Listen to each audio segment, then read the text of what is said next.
रमेश भाई obviously toss की हमने बात की कि टॉस करके क्या डिसीजन लेंगे, जितना प्रेशर बिल्ड हो चुका था बाबर ने ये डिसीजन लेना ही था और ये एक्सपेक्टेड भी था यही करेंगे रिगार्डलेस की कोई भी सिचुएशन हो। अब दो हमें मिस्टेक नज़र आई। एक तो ये कि आपका जो कल स्क्वाड था उसमें दो चेंजिंग फोर्स करनी पड़ी, ये भी इमाम को बैक स्पेज़म हुआ, उनको पेन थी, इस वजह से नहीं खेले। और सऊद शकील की जहाँ तक बात करें तो उन्हें रात से टेम्परेचर था, फीवर की वजह से वो नहीं खेले। अगर आपने हारिस को इंडक्ट करना ही था तो आपके ख्याल में क्या ओपनर नहीं बनता था और फ़खर को खिलाना क्यों मजबूरी थी? आपके पास अगर देखा जाए तो ये ताहिर थे जिसने आपको एमर्जिंग एशिया कप के फाइनल में शानदार सेंचुरी बना के आपको जिताया, तो मिडिल ऑर्डर को मिडिल ऑर्डर रिप्लेस करना चाहिए था। समझ से बाहर है कि फ़खर ज़मान पे इतना भरोसा क्यों है, जबकि सबको पता है कि नई बात बन रही है और वो वॉकिंग विकेट है। देखिए वो जैसे आउट हुए हैं ना और उसके बाद वो वापस चले हैं, उस चाल से पता चलता है कि वो अपने से कुछ नहीं एक्सपेक्ट कर रहे थे। तो एक तो ये गलत सिलेक्शन है, दूसरा आई थिंक पिच भी उतनी ख़राब नहीं थी जितनी भारत के खिलाफ जी। तो ये 6 एंड ओवर की पिच आई मीन रन्स पे गए हैं, शायद ये ज़्यादा रन्स कर लेते अगर वो भारत से हैवी डिफीट ना सफ़र की होती, क्योंकि आपका बैटिंग कॉन्फिडेंस बुरी तरह से डेंटेड था और उसी चक्कर में फिर ये सेफ्टी वाल्व इन्होंने एंगेज किया और ध्यान से खेले और एंड में आपने देखा कि चौक एंड चीज था। जो लास्ट के 10-15 ओवर्स वर्सेस पहले के 15-20 ओवर्स उसमें बहुत फर्क था, इसलिए कि फिर झाका खुल गया इनका और रिजवान ने और इफ्तिखार ने अच्छी बैटिंग की। बट अब जो रन चेज हो रहा है ऐसा लग रहा है कि ये आसान पिच और सेकंड टाइम अराउंड जो वेयर एंड टेयर एक्सपेक्ट कर रहे थे वो उतना वेयर एंड टेयर नहीं है। और ओब्वियसली जब बारिश आई थोड़ा सा उसके बाद हमने देखा कि बॉल ने सीम ऑफ स्विंग भी कम हो गया और स्पिनर के लिए भी ओब्वियसली उतनी ग्रिप नहीं मिल रही। लेफ्ट आर्म को मिली है, आई थिंक नवाज ने अच्छी स्पिन की है बॉल को, मगर शादाब को और थोड़ा टाइट करना है। देखें ये वही बात है, जब आपको रन्स रोकने हैं ना तो कौन सा बॉलर है आपका जो रन्स रोक सकता है? तो पाकिस्तान को इसके ऊपर भी तवज्जो देनी है। विकेट लेने वक्त हम सब बात करते हुए कह सकते हैं जी नसीम शाह है, शाहीन आफरीदी है और एक दो हैं, बट जब आप कहते हैं जी मुझे रन्स कौन रोक के देगा और 6 डॉट्स कौन करवा सकता है, वो कोई भी नहीं।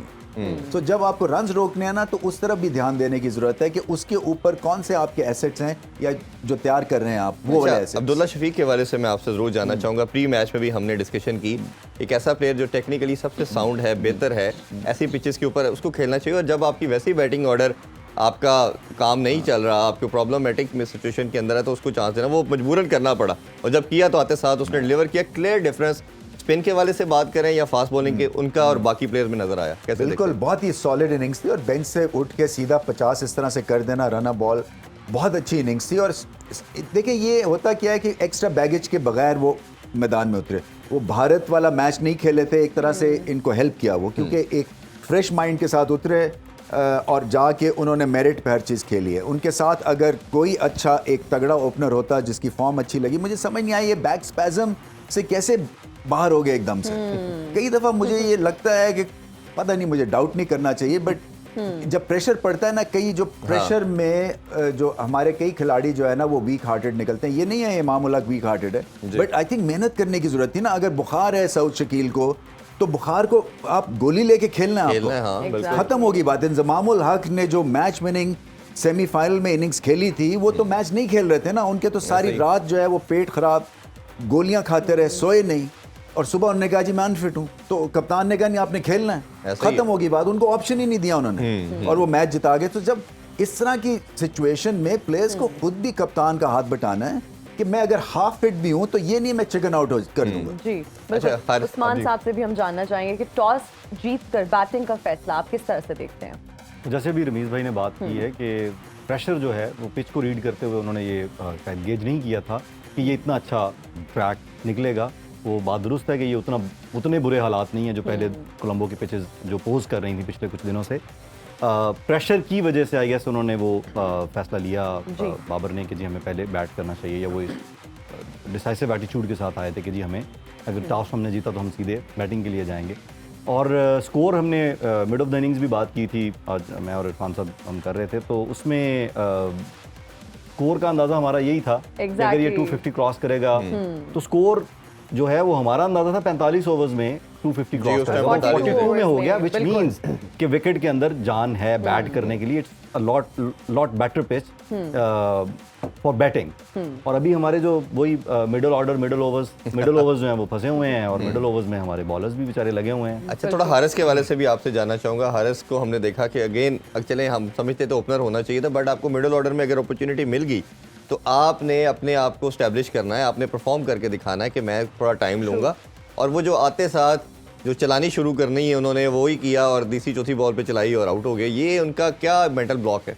देखिए, बेंच से उठ के राइट अवे पहली इनिंग्स जो कल हम बात कर रहे थे कि प्रेशर क्रिएट करता है कि जी आपको डू और डाई सिचुएशन में फंसा देना, तो हारिस का एक एटीट्यूड है, एक बना हुआ तरतीब है जिसके साथ वो खेलता चला आ रहा है। तो it could have been a wise decision कि अगर आप उसे डायरेक्टली ओपन के लिए ही भेजते, ट्राई करते, वो तेज़ खेलता है। और वो ज़मान वाला फैसला हमें फ़खर ज़मान ने अगैन उनकी अपनी बॉडी लैंग्वेज ही शुरू से लेकर के आउट होकर जाने तक उसमें लग रहा था कि जी वो समझते हैं कि मैं शायद कुछ नहीं कर पा रहा हूँ। वो खुद भी अंदरूनी तौर पे ये तय कर बैठे हैं बेचारे।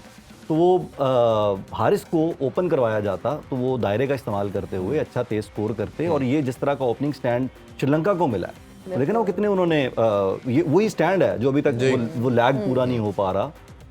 वो स्टैंड अगर पाकिस्तान को हारिस की सूरत में मिल जाता तो अच्छा था। दूसरी बात जो आपने की कि वो थोड़ा ठहर के खेलते, भाई ठहर के खेलने के लिए वो अगेन मेंटल प्रैक्टिस और थोड़ी सी एक्सरसाइज होना ज़रूरी है कि आप उसे वो करें रिहर्स। राइट अवे पहला मैच एक लंबे अरसे के बाद आप आए हैं, आप वो मेरा नहीं ख्याल कि उस प्रेशर को या उस बड़ी गेम को, इस सेमीफाइनल काइंड ऑफ गेम को उस तरह से ले पाए हैं। खेलों से रिलेटेड तमाम अहम खबरें और अपडेट जानने के लिए सुनो न्यूज़ के यूट्यूब चैनल को भी सब्सक्राइब करें और बेल आइकन को क्लिक करना मत भूलिएगा।